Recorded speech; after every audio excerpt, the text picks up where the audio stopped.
Hello and welcome everyone to Kings of Cricket, and today we'll be talking all about the big India versus Australia finale of the ICC ODI World Cup 2023. The match will be played at the Narendra Modi Stadium in Ahmedabad at 2 p.m. on Sunday, and over 1 lakh spectators will be present, and you can bet your bottom dollar there'll be a lot of celebrities and politicians and the who's who of the world here to watch the mega clash. Both the teams are on a winning streak. Team India has been unbeaten so far in the campaign. They won all their 10 matches this time around. And then the other side is Australia, that have also won their last 8 matches after the first 2 defeats in the league stage. Interestingly, both teams met each other in that opener for them in the World Cup. And India managed to defeat Australia by 6 wickets. The partnership between Virat Kohli and KL Rahul that day made sure that the Kangaroos were left to lick their wounds. But it was that match where the Indian batting lineup was in a spot of bother and then Virat Kohli was dropped. Was that the turning point? Not just for him, but for the Indian team? Well, we'll know on Sunday. But the final is also a reminder, of course, of the scar that Australia left for us in the 2003 World Cup final when Ricky Ponting and company completely humiliated the men in blue and registered a staggering 125-run victory. Since then, of course, we did make the final of 2011 at home and won the title in Mumbai at the Wankhede. So some consolation, some solace really that came our way. But Indian fans will be hoping we can avenge that loss against Australia this time around. And there are many similarities between the 2003 and the 2023 finale. Back then, Australia were the unbeaten team. This time, India is the unbeaten team in the campaign. And in 2003, an Indian was leading the runs tally, just like Virat Kohli is leading the runs tally this time around. And Rahul was the wicketkeeper for the team. But this time, India has the home advantage and the support of 1 billion people that have worked as the 12th man. So, will India win its 3rd ODI World Cup title this time? First up, let's begin with this report.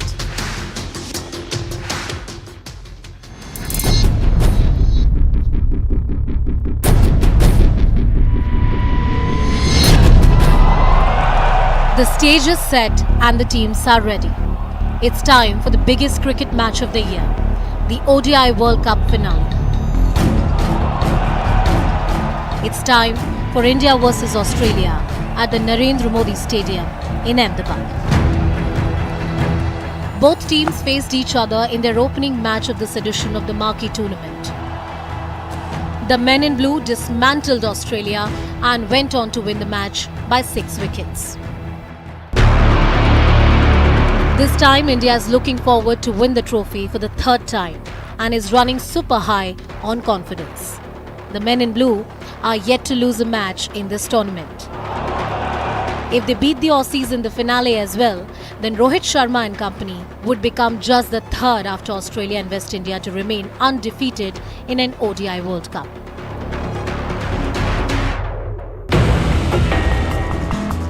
On the other hand, Australia is known to perform at the big stage.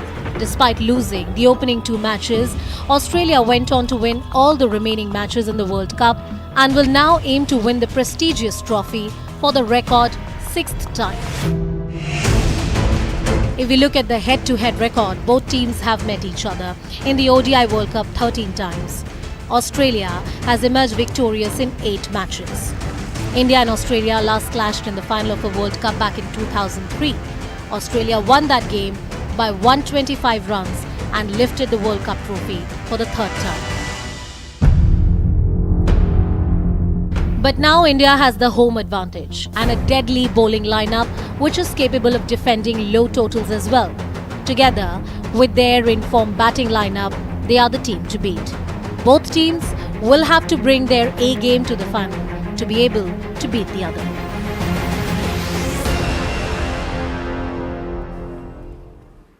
We're in the final stage of the World Cup, and it's been an absolute pleasure for me to have with us the best expert panel this World Cup anywhere on Indian television. I'm joined in the studio with 1983 World Cup winner Mohinder Amarnath.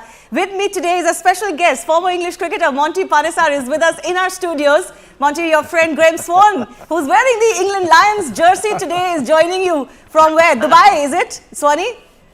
Abu Dhabi. Abu Dhabi, Hello, right. Monty. Hello, Swanee. That's my spin twin. Both of us. I think we came to India. Honestly, seeing that man's face makes me smile like you would not believe. What a hero, Monty Panesar. We go back Northampton days. We were spin partners there, and then back in 2012 when we came to India, we were spin partners then. Yes. So, me and Swanee, I think we beat India, didn't we? In India. Well, it was all down to you, mate. I just picked up the scraps. No, it was down to him.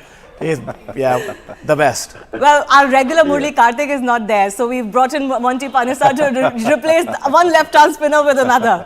But Venkatesh Prasad, Ayaz Memon are also with us. Big thanks to all of you gentlemen for being with us. Jimmy Paji, let me begin with you. Big stage. The Indian team has shown they are the big stage players this time around, isn't it? Even though it is Australia, would you say India is starting as the favourites in this one? Yeah, definitely, no doubt about it. I think the way they have been playing in this World Cup, you don't see any weaknesses over there because they have covered everything, everybody's in form. When you're going for a big game, you always like to go with that kind of a confidence, which is already there. So I have full faith that India has a chance, India has an opportunity to win this world because they have the team to win the cup. Yes, they have the team. They've also shown that it's not just on paper, they're delivering. Somebody is delivering. In fact, more than a few players are delivering on a daily basis. Monty, you're joining us for the first time. Give me your thoughts of what you've made of the Indian campaign. Yeah, look, I think a lot of people have been surprised how dominant and ruthless they've been. And I think, that game against Australia when, I think Mitchell Marsh dropped the catch or Virat Kohli. Yes. After that, they just really kind of after beating Australia in such a difficult circumstances under the light, they really grew in confidence, and game after game they just got better and better. And then Mohammad Shami, when he came into the fold, he just kind of was the final piece to this team, which is probably the strongest ODI team we've seen for a long time. And it's just brilliant to see India doing so well. Going to, I think, for the final. I think Australia, they'll be a little bit nervous. They'll be knowing that the first game when they played in Chennai, they didn't do too well against the spin, and in fact at the Ahmedabad Stadium, the ball kind of turned similar, to Chennai, and that'll be back in the minds of the Australian batsmen. Graham, will Australia be too bogged down, as Monty said? Will they have the memories of the first match, which was the campaign opener for both of these sides? Or has a lot of water flowed under the bridge since then? I mean, look at the resurgence and the momentum that Australia has built since then. Well, there'll be a bit of both. Any cricketer, it's very natural to hold those demons inside when you've lost to a team. And this Indian side, they haven't shown any weaknesses throughout this tournament. Australia have shown glaring weaknesses, as Monty said, against spin. And even against South Africa in the last game, they squeaked over the line. They didn't, dominate a game, only chasing 212. They nearly made a hash of it. So Australia have limped into the final, whereas India have skipped and cartwheeled their way into the final. So I think if India approached the game with the same sort of positivity and the same mindset they did the semi-final, there's still no contest. India will win. But Australia are a team you can never, ever write off. Unfortunately, for an Englishman to say that, it makes me feel a bit sick to the stomach to say that. But these are the two best teams, and they are in the final. And this is the grandest final we're going to get. My mouth is wet with anticipation for this game. Of course, I'll be supporting India in this one. There won't be a single Englishman on the planet who is cheering for Australia in this game. And I just think with it, like Monty said, the way that since that drop catch went against Australia, it's been Mount Everest for India. Everything has been vertical. It's all the way up. And Shami's been the icing on the cake. And I hope he does it again in the final. Yes, we're still waiting for you to don that Indian jersey. You've teased our viewers for that. You know what? I forgot to bring it. One thing I forgot. I'm sure you can find one Indian jersey in Abu Dhabi. You're going to have to put up with this instead. You know what? If I could go back in time, I would be the guy who made replica shirts with Vera on the back, and I'd sell them, because every single Indian, there must be 2 billion of those in the world that have been sold. I could be rich, man.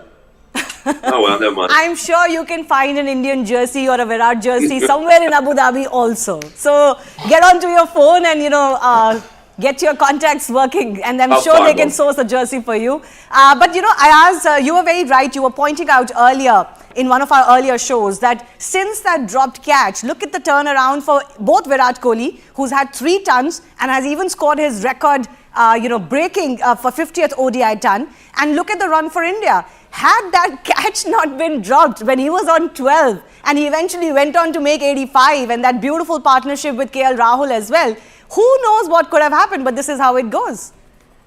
Yeah, I mean, look, it was a stroke of luck, and I think India have really capitalized on it in that match and subsequent matches. And it's just, see, look, when the tournament started, we were talking of who are the likely semi-finalists. Out of 5 teams, you have to choose 4, Pakistan being the other one, apart from the 4 semi-finalists who made the last 4 or the knockout. But now it's a 2-horse race. And in this 2-horse race, actually, India have got the better of Australia in that match. So, is there a psychological advantage? I think so. I think what has been highlighted by the spin twins here is also how Australia have struggled against South Africa. 20 runs more, and who knows whether it would have been South Africa or Australia in the semi-final. Having said that, winning is a habit. And what we've seen of these Aussies, even in this tournament, there's a cussedness. If they're in a crisis, they try and emerge from it with, guts, glory, patience. I mean, Pat Cummins, apart from maybe Virat Kohli and a few other batters, has perhaps batted the longest in this tournament. So that's how strongly how strong their desire is. And they've had a great run over the last 2 years, Shivani. After winning the T20 World Cup in 2021, they won the WTC final. They didn't do too well in the T20 World Cup played in Australia, but they won the Ashes. So they would want to cap this 2-year cycle off with a win in this World Cup. Now it's up to India to stop them. Venki, what do you think? Would it matter what happened in the group stage, or is it a clean slate when you get into a final like this, especially 2 of the top teams of the tournament? Absolutely. I think these 2 teams are the top teams in this tournament without a doubt. In fact, if you look at the points table as well, Shivani, though South Africa was in the 2nd position, they were equal when it comes to points, both South Africa and Australia. So in that sense, Australia was also as good as South Africa and could have been in the 2nd position. And 2 best teams are playing. They've got the momentum on their side. Obviously, India has not lost a single game. They've gone through to the finals, crushing, dominating every opposition, who has come in their way. Having said that, Australians have shown a lot of character. They didn't have a good start in the tournament. A lot of them were writing them off after Australia lost 3 back-to-back matches, and how they have come back. They have shown a lot of character, and that's what this Australian team is all about. Over the years, that's exactly what they have shown, and that's why they've been 5-time champions. If you look at it, and we've been talking about drop chances, where Mitchell Marsh dropped Virat Kohli, right? If Mujib had taken Maxwell, probably Australia wouldn't even have made it, right? Or probably it would have been even more difficult for them to make it to the semis, right? And not only that, even the last game when both Australia and South Africa were playing, there were a lot of drop catches by South Africans. If they had converted a couple of them, and again, probably we would have seen a different team in the finals. But then again, hats off to Australia for showing the character. So I think 2 best teams are there in the finals, and they have got all the bases covered. They have ticked all the boxes, both the sides. Right. They've got all-rounders. They've got the depth in batting, but still I feel Indian batting is looking far ahead, stronger than the Australian batting as of now. So definitely India has got the upper hand in this game. On speaking about the batting, Jimmy Paji, you have, of course, pointed out how the visiting teams haven't been able to adapt to Indian conditions very well. Obviously, the Indian team batting has been in form. They've played very well. Even Shreyas Iyer, his century the other day was a good one to watch. Virat Kohli has had a ton under his belt recently. What do you make of the Australian batting? Travis Head has brought in a little bit of firepower and maybe a better balance for them at the top of the order. Cameron Green didn't quite work. Alex Carey didn't quite work. Inglis is there. Inglis got some runs in the last match. Do you think that they have a better balance now with the batting especially? I think their strength is batting, not bowling, especially in Indian conditions. But I think the technique is very poor for subcontinent cricket, because if you go back to the first game against Australia when Jadeja bowled Smith, and the way he defended, it looked ugly, to be very honest. If you're a world-class batsman, if you're at the top of the list, you don't defend like that. Probably you can do it in a place like Australia or where the wickets are true. So same here, I think in Ahmedabad, if the wicket starts spinning or take even little spin, I think the technique is going to be exposed. So then they will struggle against spinner. It's not that they won't struggle against pace bowler. They can struggle against pace bowler also. Yes. But their strength is still batting. They rely on Warner and other top order batsmen to perform. But unfortunately, I think Smith is not the same player what they used to be, because age comes to everybody, to be very honest. But probably we still feel that he can do it or he cannot do it. But I think they rely mostly on Warner to provide a good start and an explosive start, Yes. and with head and all that. So I think they're going to attack the Indian batting. Actually, yeah, and in the last match, Smith did play that role that he was needed to play, which was, you know, not really an ODI innings, more a test cricket type of innings where he was just there on the crease because somebody needed to stay on the crease at that time. So he played that role in that match perfectly. But that might not work in every match. No, but the situation was different. They had plenty of overs too, and they had to Absolutely. bat and then bat till the end. So somebody had to play an anchor inning over here. But I think the Indian, when you look, compare with Indian batting and the way Indian batsmen play against spin, especially, it's totally different. Looks, you know, like two different teams altogether. And I think all the batsmen are informed, and whether you talk about the opening or the rest of the batsmen.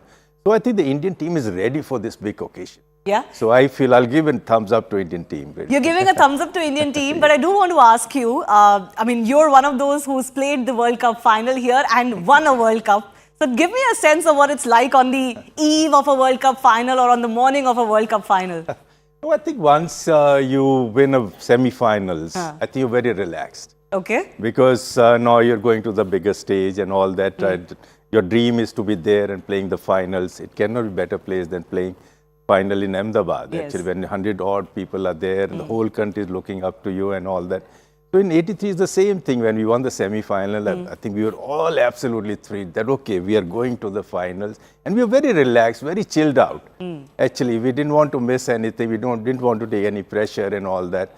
And it happened. I think some of the players reported late for the practice the following day because they overslept in happiness. Overslept. They partied and overslept. Yes. And this kind of, I think the idea is to chill and relax. Don't think about the big Paji, game. your times were seriously very, very different from what teams are expected today. Also, you were the underdog. So just making it into the final, it would have been a big achievement, if I'm right. In this team's case, they're playing at home. They have been the team that has been tapped to win the title at home. There are such huge expectations. And with this run, you know, there's going to be more pressure on this team than possibly what you had. No, I think it's not with the players. I think pressure with people. I think people think that way. I think because the players are used to this. They have played in front of big crowds and all that. They have done it all right so far. So they know that one more game to, of course, they are the favorites to win, the way they have been playing. There's no pressure. I think once you're on the field, you want to perform. And you want to perform to your best of abilities. Absolutely. This is the greatest stage. And of course, Rohit Sharma, I remember when he was playing the first match against Australia, had talked about the significance of the World Cup. And he had said that, you know, you can win a lot of things, but unless you win that World Cup trophy, your cabinet is incomplete. And we all know the significance of the World Cup title, something that India has been waiting for, you know, 12 years now. But speaking of what happened in the last match, Monty, do you think at all, I don't know, people are not going to like that I asked this question, but do you think at all that Ashwin could be brought back into this bowling lineup because of what happened versus Australia in Chennai, even though this is happening in Ahmedabad? No, I think that'll be a really big call to bring back, you know, Ashwin into the fold, because they've got their sort of, you know, set 5 bowlers. They've got their set of, you know, the 5 bowlers. They've got their whole 11, you know, team as they want it to be. And I think Hardik Pandya has probably been a bit of a blessing in disguise. His injury, it makes it a lot easier for Surya Kumar Yadav to come into the side. He gives clear decision making in terms of, for Rahul Dravid and Rohit Sharma, what the 11 is. And then also Surya Kumar Yadav doesn't have to look behind his shoulder. You know, he can play with freedom as well, knowing that, you know, his place is there. He's barely getting any chances. That's another matter. Yeah. The Indian batting order has done so well. He's got not many opportunities since he's come in, but he's there. Yeah, but because of Rohit Sharma. Yeah. You know, Rohit Sharma in the power play, he kind of averages, every 4 balls he hits a boundary, while the rest of the other batting lineup is every 6 to 7 balls. His strike rate's I think 135. He's taken the risk. After in that first over, when if they bat or if they chase or if they bat first, you're going to see he's going to go after the bowlers. He's put in, he's taken a bigger risk shots. So then the rest of the batting lineup, when they come in, they can play with a bit of freedom as well. And then the likes of Virat Kohli is the anchor. He's the guy who sort of bats long, and then everyone else kind of bats around him. Yeah, absolutely. But Venki, the Australian pace line will also have their tails up, isn't it? I mean, Josh Hazlewood had done well. He had almost broken the back of the Indian top order in that last match. He's done well in the last match versus South Africa as well. Stark, as you were talking about yesterday, kind of looked like he came back to some form. What do you make of the Australian pace lineup, and could it pose problems for India? Oh, 100%, 100%. I think they've got all the areas covered. When I said that, they have a left arm seamer in Stark. They have Josh Hazlewood, who pretty much bowls those test match lines and lengths, just hits the back of length, and because of the height, he gets an extra bit of bounce as well, and not express pace, probably high 130s, I would say, and Pat Cummins, with his experience, with his change of pace, with his variations, he's also a handful. I think probably, Zampa, he needs to be more effective, I suppose, because even last game when they played against South Africa, the semi-finals, I think he was not quite effective. He was not able to bowl the ball in the right areas. He's not a Shane Warne who could turn the ball from mid-lane leg to the off stump. So I think he was trying to sort of cut down on the runs. I suppose being defensive instead of showing an intent of taking wickets. I suppose. I mean, he went wicketless on a turner, ranked turner, I would say, the last semi-final, the second semi-final. So I think he needs to really put up a better show, and he needs to come up with a couple of wickets. And again, he's somebody who takes the ball away from the right-hander. And if you look at the top 6 in Indian team, they're all right-handers, and they do have the bowling attack, Shivani. They do have the bowling attack. They've got the pace, they've got the swing, and Mitchell Starc, coming back to him, talking about him, he's somebody who would like to bowl quick and bowl up to the batter, try to swing the ball and try to hit those pads. And if he get a couple of wickets early in the first 10 overs, then it's going to be really challenging for the Indian batting lineup. Graham, we've talked about the Aussie mindset. Share with me a little bit of what comes to mind for you when you talk about that Aussie mindset, and how can that Aussie mindset be a roadblock for India? Well, they're a very belligerent bunch. They'll truly believe that they're the favourites going into this game, which they believe they're the favourites for everything in life. But they'll go in knowing that they can win if they all perform. But deep down, I think this team realise how much lies in the hands of the bowlers. If Mitchell Starc and Josh Hazlewood get them off to a good start, as Frankie says, if they can get 3 or 4 wickets early door, make inroads, that makes the game so much easier for Zampa when he bowls. That makes the game so much easier for Marsh. It's all about taking wickets against India, because that top 6, top 7, as I said the other day, is as strong as there's ever been in ODI cricket, I believe, the Indian top 7. And so you really need to get the middle order in against the new ball when it's moving around. So I think that the battle royale, the game within a game, if you like, the subplot, is all about the first 5 or 6 overs of the Indian innings, whether it's first or second innings, doesn't really matter. Whether Mitchell Starc can swing it, whether Rohit Sharma can get them off to another blitzkrieg of a start that everyone can follow. And as I sit here now, my gut feeling says that I'm so excited by that, because I just think no one can bowl at Rohit Sharma at the moment at the top of the order. He's just in the form of his life.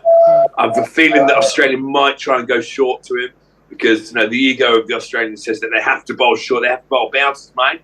And I think that will play into Rohit Sharma's hands, will just help it on its way. I'm so excited. And the problem is, for anyone playing against India at the moment, you have to focus on someone like Rohit Sharma. You have to focus on Virat Kohli, of course. But then these other guys, the lesser players, so to speak, Shreyas Iyer, Shubman Gill, they're plundering centuries. KL Rao's coming in at the death the other day. He's batting like Hardik Pandya. He's smashing sixes, scoring 40 runs off 20 balls.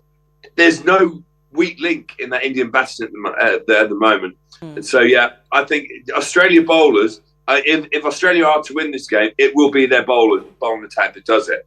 I don't think they've got the batting to compete with India, but they've got the batting that can chase down a smaller total if their bowlers do the work.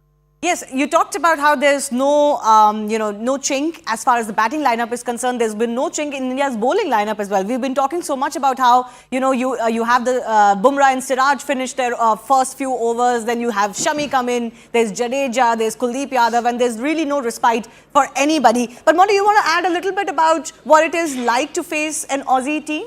Why is it so difficult? Why is it such stuff of legend to face Australia? That too, an Australian team. I mean, no matter whether this is the same side that, let's say, Ricky Ponting led at one time, but why is it so difficult to beat them in a knockout of a World Cup? Yeah, because they're a very confident side. You know, they're a team that they come for the bigger games, and they'll be hoping that get 3 or 4 wickets down. You know, like Swanee said, that's the weakest link for India. That's all there is, really, to be honest. And rest of the sort of Australians, then they would start, be desperate for it if that doesn't happen. If India get to a really good start, then Australia will get a little bit desperate. They'll be wanting to sort of get early wickets quickly, and then you know what the Indian batting lineup is. They're very dominant, ruthless. They play with freedom, and they will take the Aussies on. They want to sort of, I think, like a lot of 1 billion people are saying back in 2003, that Absolutely. revenge. We want that revenge right on Sunday. Absolutely. And beat Australia. I was telling all of our guests the other day, Jimmy Pauji was here, Ayaz was here in our studio. Ayaz, I am telling you, my generation felt a scar of that loss. I was a teenager at that time. It was the first big match I went out with friends to watch. And after that, I decided I'm never going out to watch a big India match because it's absolutely jinxed if you go out. But, I remember that day very, very clearly, and how all of our hearts collectively sank that day.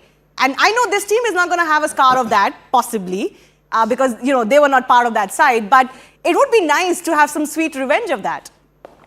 Yeah, I mean, Shivani, I was at the, at Joburg when the final took place, and it was a pounding. I mean, Ricky Ponting was just so merciless. And, by the time the innings ended, you knew what the result would be. India was still to bat, but one sensed the result because of the body language and the kind of, drooping shoulders, etc., etc. But I think in international cricket, the pecking order has changed substantially, over the last 20 years. These two teams are back in the final, but a lot has changed since then, and especially in this tournament in the last couple of years. Yes, in 2019, we lost in the semi-finals. In 2015, we lost in the semi-finals to Australia, who were the ultimate winners. So it's not just one match you have to, think about revenge. I think that came in 2011 when we beat them in the quarterfinals. Yes. And sent them packing home and went on to win the title. But right now, I think the bigger issue or concern should be last 10 years, we haven't won anything significant. That should be the concern, not just revenge for 2003. That's gone. Because now, since 2003 Champions Trophy, there's been nothing to, as Rohit Sharma says, his mantelpiece, his cupboard is bare. He needs to put something there. Absolutely. And also in 2003, just correct me if I'm wrong, I think India won the toss and fielded first, isn't it? So probably that might not happen here. If India wins the toss, they would be batting first. So, so it's going to be different. Yeah. No, absolutely. I think they know what they need to do. The template is pretty much set for them. But they have been tested in a few different situations, and every time the Indian team has come out on top, and has come out on top with absolute flying colours. Let's also listen in to a few comments that are coming in from some former cricketers and more, and we'll come back right to our guests. India will win the World Cup. They will start as favourites in the final. They played outstandingly well, and they don't have to do anything different. They just have to carry on from where they left in the last few games. And the good thing is, this team doesn't depend on 1 or 2 players. There have been 8 or 9 players performing game after game, so that's a brilliant sign. Reaching the World Cup final is a tremendous achievement, something that doesn't happen often, and we've got 2 teams that are playing in it that have performed extremely well so far. Obviously, the way the Indians have been playing has been pretty special, so they'll be a tough team to beat. I think the Australians obviously have a lot of talent, a lot of impact players that can make a big difference in the game. I think they'll probably need to improve their middle order batting for maybe 10 or 20% to be a realistic chance of winning the World Cup final. So, obviously India are the clear favourites, but, the potential for Australia to win the World Cup is also there. India unbeatable India right now जैसे खेल रहा है, so it's amazing, and also bowling department, fielding department, also batting department, तीनों department में unbeatable है. और जो 2003 में जो सौरभ गांगुली हार गया था फाइनल, और एक रिवेंज भी बोल सकते हो. अभी अहमदाबाद में 19 तारीख को पूरा देश भारत को सपोर्ट करेगा और हम लोग ट्रॉफी जीतेंगे जरूर, बिकॉज इंडिया लीग पेजेस और ऑल्सो सेमीफाइनल में अभी तक कोई भी मैचेस नहीं हारा है. नॉट ओनली नहीं हारा है, डोमिनेट करके जीता है. इंडिया अच्छा खेलेगा. रोहित भी ब्रिलियंट कैप्टनसी कर रहा है. The standout feature for India this World Cup has been possibly one that has exceeded the expectation that anyone could have had, is the way the Indian bowling unit has bowled. So we did have high expectations of our spinners, of course, in our Indian conditions. But the way Jasprit Bumrah has led the pace attack, the way Shami has come into his own and has aged like a bottle of fine wine, that has really been the standout feature. And as they say, it is the bowlers that win you the tournament. So it is these bowlers that have really got India to this final stage, and the team would be looking at them one more time. I have a conversation with Jasprit Bumrah's coach, Kishore Trivedi. Listen into what he has to say on Bumrah and just what makes him what he is. किशोर जी, ये बताइए जसप्रीत की सफ़र कैसी रही, क्योंकि शुरुआत में आपने ही उसको देखा था और आपने ही पहचाना कि ये लड़का जो है उसमें काफ़ी टैलेंट है. जो निर्माण हाई स्कूल में मेरा कोचिंग कैंप चल रहा था, तो वो रेगुलर स्टूडेंट की तरह आने लगा. 4-5 दिन मैंने उसको देखा, ऑब्जर्व किया कि सबसे अलग बॉलिंग स्टाइल थी उसकी. तो सब लड़के नोटिस कर रहे कि ये लड़का तो थ्रो कर रहा है, सर उसको ज़रा समझाइए को कम स्पीड में डाले, क्योंकि हमको बहुत डर लगता है. तो मैंने बोला कि नहीं, वो एक्शन तो बराबर है, लेकिन उसकी स्पीड ज़्यादा है, इसकी वजह से आपको डर लगता है, बाकी एक्शन तो बराबर प्रॉपर है. तब से मैंने बोला कि भाई ये तुम्हारी एक्शन है, वो चेंज नहीं करने का है, यही एक्शन पे तुम खेलते रहो. आपने कुछ एडवाइस भी दी, क्योंकि यॉर्कर जो है बहुत कम लोग होते हैं, हर किसी को फास्ट बॉलर बनना रहता है. यॉर्कर में तो क्या है, ज़्यादा से ज़्यादा मेहनत करनी पड़ती है. आपको एक ऑब्जेक्टिव रखते हैं, यॉर्कर की जो लेंथ होती है वहाँ पे कोई ऑब्जेक्टिव रख के आपको हर रोज़ 1-1 घंटे उसको प्रैक्टिस करनी पड़ती है. बॉल को कहाँ रिलीज़ करना पड़ेगा, तभी और यॉर्कर की प्रैक्टिस करनी पड़ती है. बॉल अगर आप पीछे से छोड़ेंगे तो हाफ वॉली फुल टॉस हो जाएगा, लेकिन प्रॉपर एंगल से आप अगर बॉल छोड़ेंगे तो यॉर्कर कंप्लीट आ जाएगा. तो इसके लिए कड़ी मेहनत जसप्रीत ने की, और उसको कॉन्फिडेंस भी आ गया. जब भी चाहता है वो यॉर्कर डाल ही देता है. ऐसा नहीं कभी भी फुल टॉस आज तक तो मैंने देखा नहीं गया, एक भी बॉल उसका फुल टॉस गया. सही जगह पे वो स्पॉट करके बॉलिंग करता है. तो यॉर्कर के लिए सबको ऐसे ही मेहनत करनी पड़ती है. Well, he's absolutely in a league of his own, isn't it, Jimmy Paji, Jasprit Bumrah? And it's so nice when you see people with awkward actions or awkward batting styles, for example, and they're not touched, and they, come to international cricket with that. And, what a phenomenal job Jasprit Bumrah is doing for us. Yeah, I think one shouldn't change your normal abilities because that's the way you've been brought up, that's the way you play the game. I think it's very awkward, to very honest to face, because the way he takes the run up, he walks, and then he runs, and then his action is not easy to pick, to very honest, and he has got a lot of variation. And he can bowl quick, he has a lot of control with all kind of deliveries. So he developed in outswingers now, so which has created a lot of doubt in the mind of the batsman, in the quality batsman. See what Aussie has done so far, if you just talk about Aussie, they have won the World Cup overseas or in Australia. And those conditions which are similar to their conditions. We talk about 87, after 87, they were here in 2011, they didn't do much in that. And other matches also, when they come and play in home series, they struggle over here. They lost in 96 to Sri Lanka. Yeah, that's what I'm saying. So I think the technique is not right for Indian condition as far as batting is concerned. And the bowling length is also different. They bowl to Australian length, the fast bowlers. If the wicket has pace, it's good. If the wicket's on a slower side, then you struggle.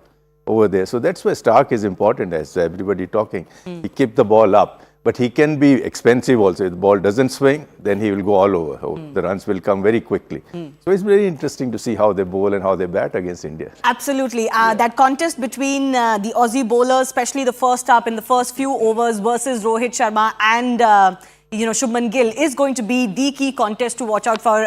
Graham is right on that, because that's going to define exactly what happens, regardless of whether India bats first or not. But a word about Mohammad Shami as well now. How can we forget him?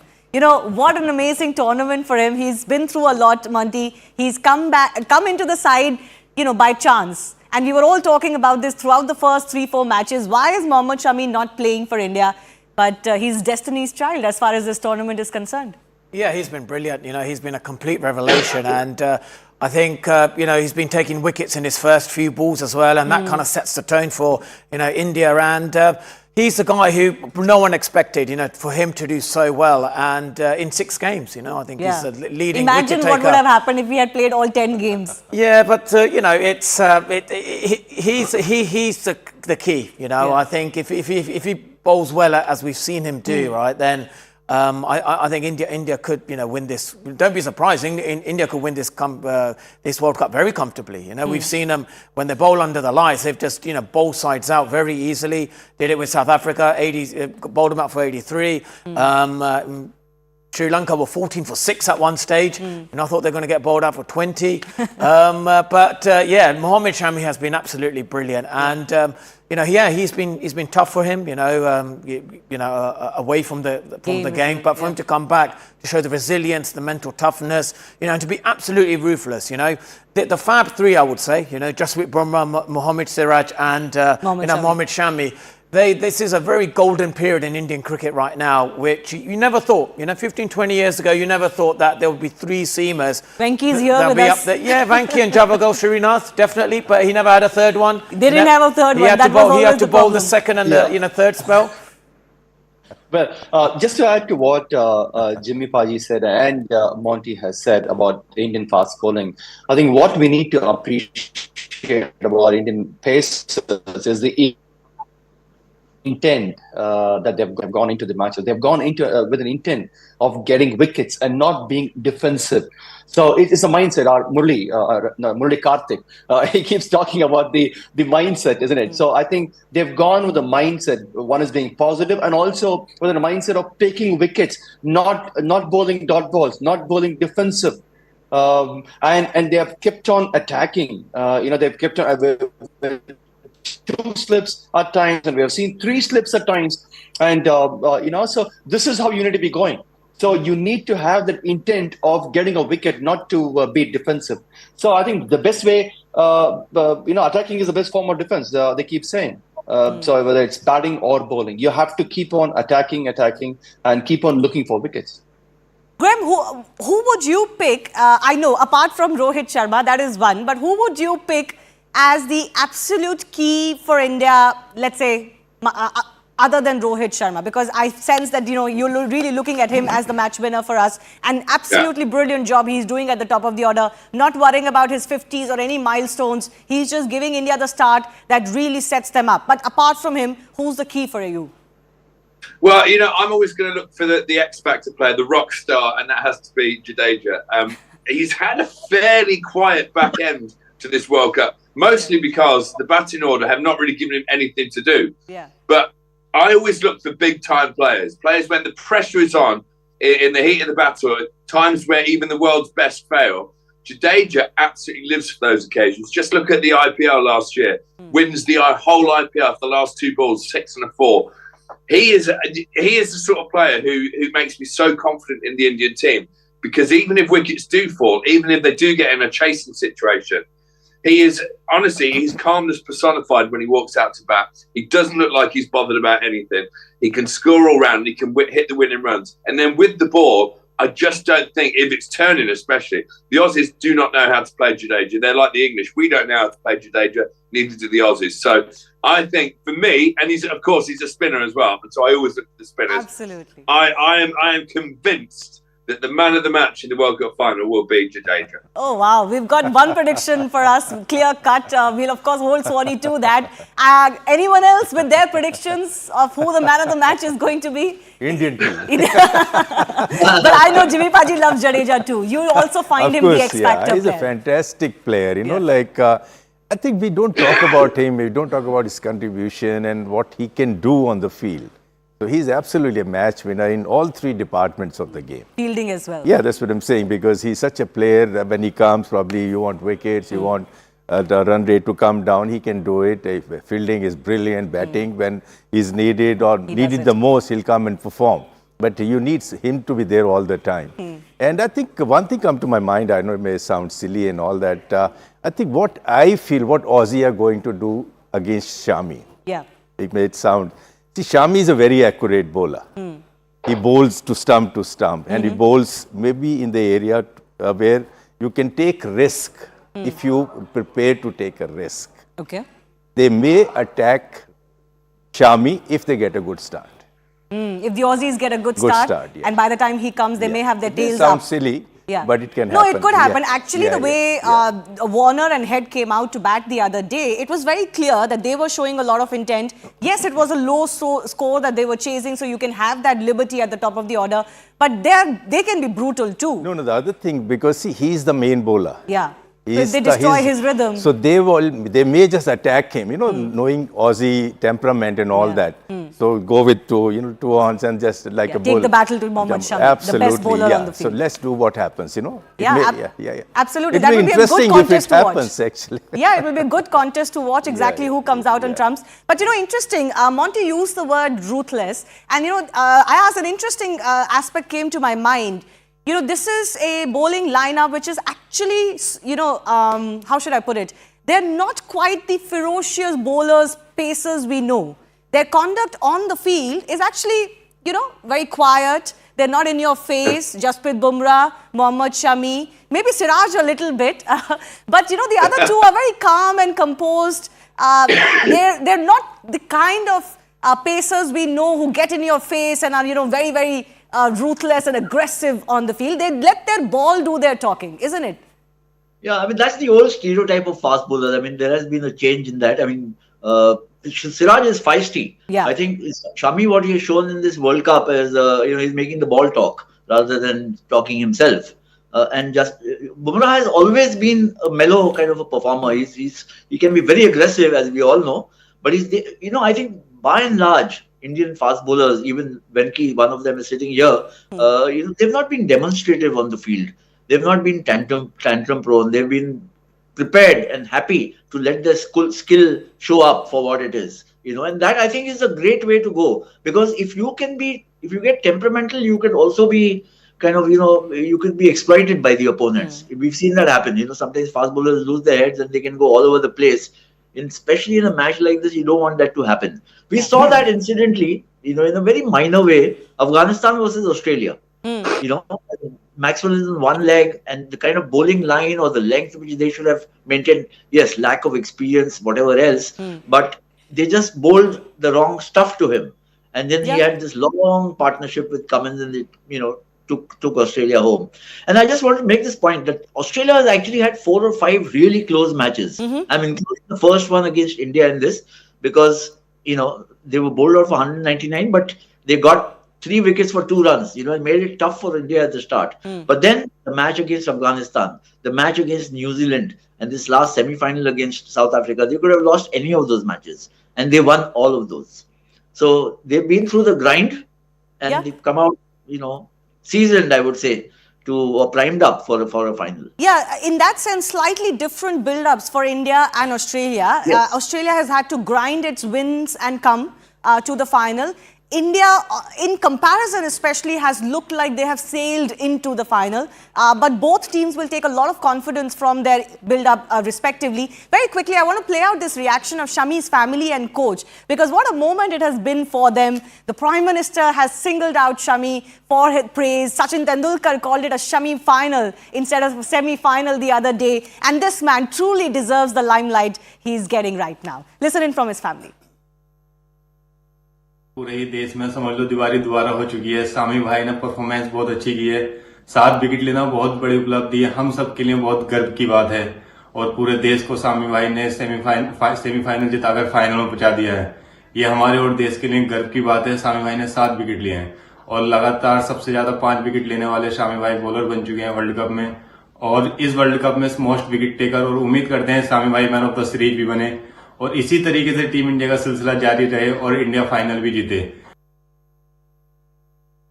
ये बेनतहा खुशी की बात है, कोई भी student आपका इतना ज़बरदस्त परफॉर्म करे और ख़ास तौर से वो भी वर्ल्ड कप जैसे टूर्नामेंट में जो और सेमीफाइनल जिताए अपनी परफॉर्मेंस से, तो बेनतहा खुशी है। इस खुशी के लिए तो मेरे पास अल्फाज ही नहीं है। वो बहुत ही शुरू से ही शांत स्वभाव का लड़का रहा है, शुरू से ही, और बेनतहा मेहनती रहा है। देखिए बच्चे तो बहुत सारे होते हैं लेकिन कुछ बच्चे अलग होते हैं बिल्कुल, जो उसमें से ही वो था। क्योंकि देखिए जितनी मेहनत उसने की है शायद उससे आधी भी अगर कोई बच्चा मेहनत कर ले तो वो सक्सेस हो सकता है। देखिए एडवाइस देने की ज़रूरत ही नहीं पड़ती, इतना अच्छा कर रहा है। अब आप बताइए 5 विकेट ले रहा है, 5-5 विकेट टूर्नामेंट में ले रहा है, 4-4 विकेट ले रहा है, 7 विकेट ले डाले तो और क्या कराना चाहें हम उससे। वनडे में 7 विकेट तो मेरे ख्याल से इंडिया में आज तक किसी ने लिए नहीं। He's right about that. Mohammad Shami now has the best figures in ODI for India. And he did say, for the benefit of Graham Swan, that Mohammad Shami has always been a calm and quiet student, and but always one of the most hard-working students. So he's one more 5-wicket haul away from ending as the highest wicket taker in this ever in a World Cup edition, actually.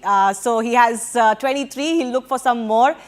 Final minute left with me. So I always go around my panel looking for some predictions. Jimmy Paji, are you going to hazard any guess? 70-30, 80-20 India? We still have one more day to go for predictions. So he's going to give us one maybe before the match on Sunday. Yeah. Mondi, what does your heart and your head tell you? Yeah, look, I think India will win this World Cup, and I'll be surprised if Australia somehow compete. I think India are firm favourites. Comfortably, you mean? Comfortably, yeah.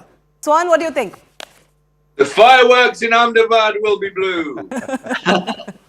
It's going to be attended by the who's who. Ayaz, what is your take?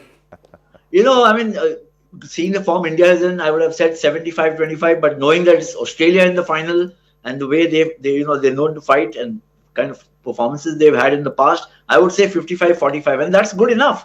Once you win, you win, 55. Once you're over the line, you're over the line. Doesn't matter by how many wickets. Why not 51-49?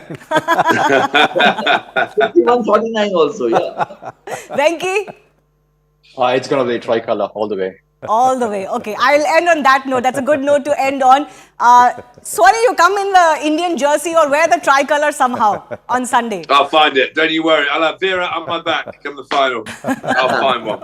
All right. Monty Pandesa, thanks a lot for joining us for this special show, and a big thanks to our expert panel as well. We'll slip into a very short break. On the other side, we have some more special conversations, all building up to that mega finale on Sunday in Ahmedabad. So stay tuned.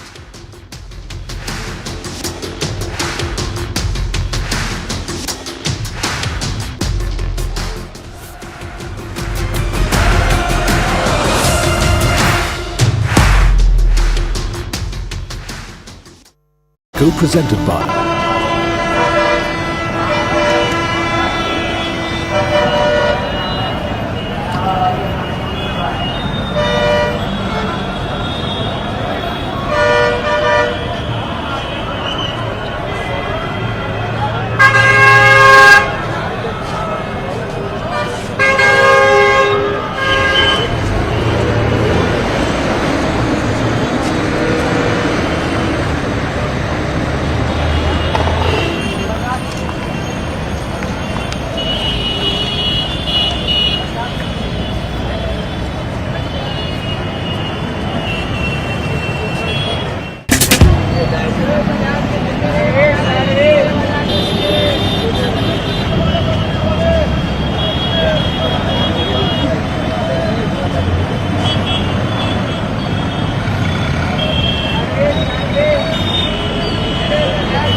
Smoggy conditions continue to prevail here in the national capital. I'm coming to you from the Anand Vihar area which is one of the hotspots of pollution here in the national capital. First, let's directly go to the visuals. Actually, this visual gives you the correct picture. As of now, here at this very point, the AQI has breached the 500 levels once again, and this is after a relief from the pollution, and in fact not relief, but there was improvement in numbers slightly when numbers were hovering around 450 levels, because this place is accustomed to numbers somewhere in the hazardous category and around 900 levels at this point in time. And as of now, the numbers are showing no respite for the people of the national capital. In fact, largely in Delhi, the AQI remains in the severe category, where most of the pockets are reporting numbers beyond 400 to 450 levels. Well, temporary measures are being taken over here. In fact, you can see how water sprinklers are being used to curb this pollution issue here at Anand Vihar. Apart from that, many plans of the Delhi government are in place, including Graded Response Action Plan 4. In fact, yesterday Gopal Rai chaired important meeting pertaining to this very issue, and in fact a special task force has been created by the Delhi government, where senior officials will be heading this very special task force, which will be giving a daily update about the situation of the pollution here in the national capital. Well, most of the steps are being taken by the government, and in fact steps like odd and even are also being depended upon. In fact, earlier how we saw that in earlier years also, and in fact earlier also, schemes like odd even were implemented, though Supreme Court had come heavily on the government regarding certain measures which were taken here in the national capital. In fact, I'll give you the glimpse of Anand Vihar ISBT as well. In fact, this is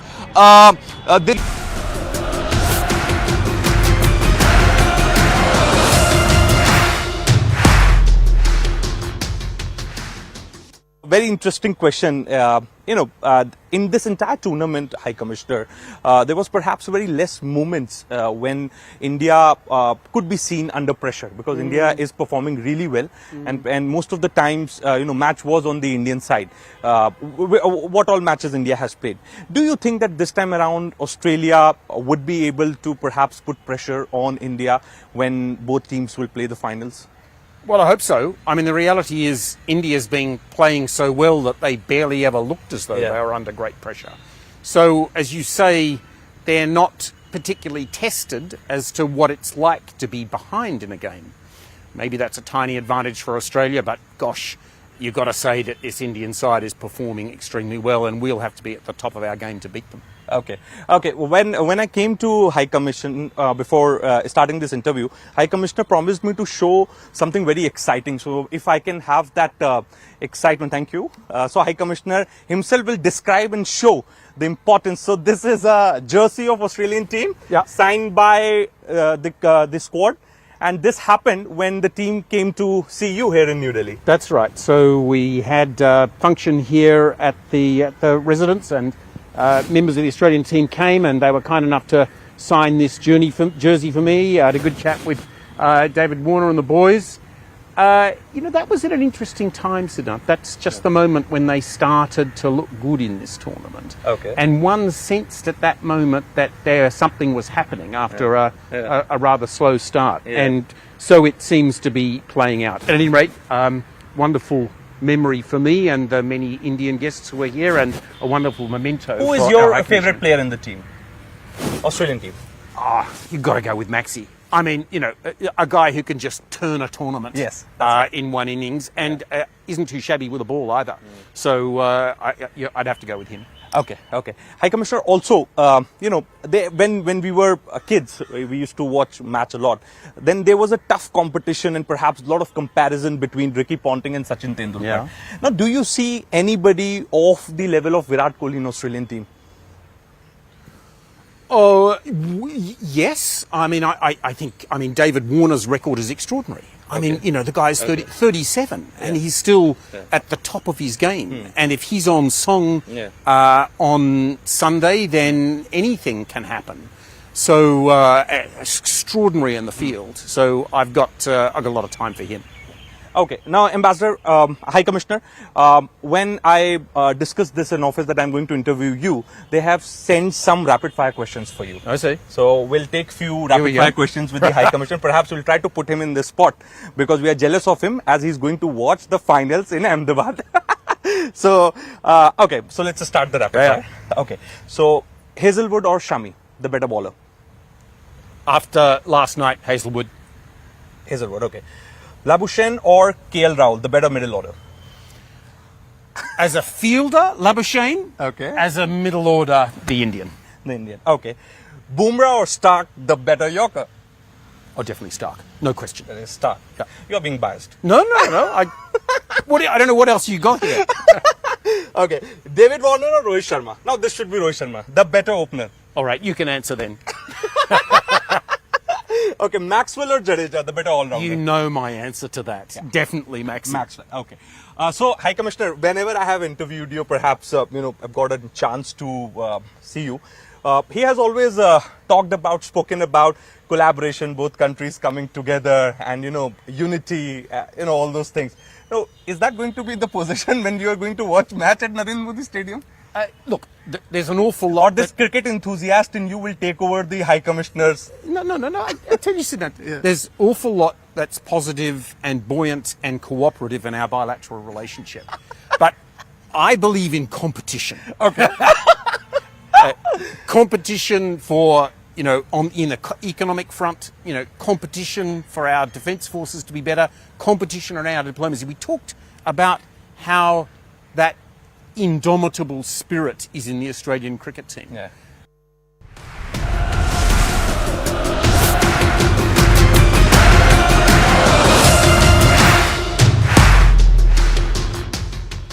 Co-presented by Be buzzing, and in fact this place buzz like this across the year because this is one of the busiest bus terminals here in the national capital. In fact, the busiest is Kashmiri Gate, and in fact the second busiest bus terminal is considered to be this Anand Vihar area. And in fact, odd and even scheme was lamented upon due to the issue of vehicular movement, because stubble burning remains to be the top issue, and the second most worrying issue which ails the people of the national capital is this vehicular movement. And in fact, somewhere or another the government thinks that implementing odd and even scheme could actually help in curbing this menace of congestion of traffic and also this menace of vehicular pollution. But as of now, no decision has been taken regarding this very thing. In fact, the government was also lamenting upon implementation of artificial rain or creating artificial rain via cloud seeding. Well, that is still on hold, and in fact, what the sources in the Delhi government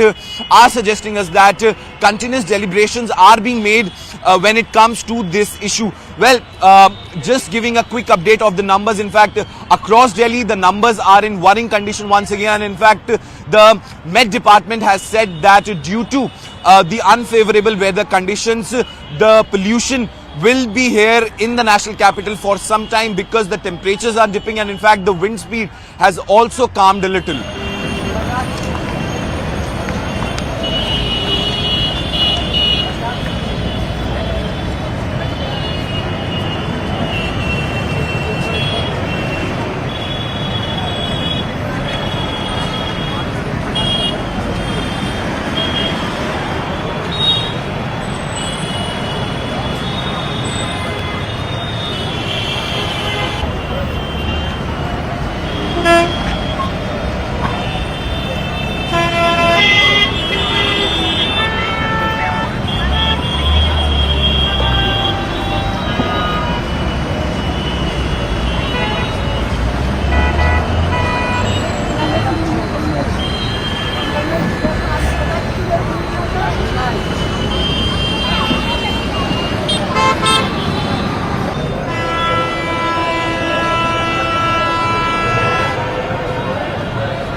Viewers, Israel doesn't know where the Hamas is holding its kidnapped and traumatized citizens and other Jews.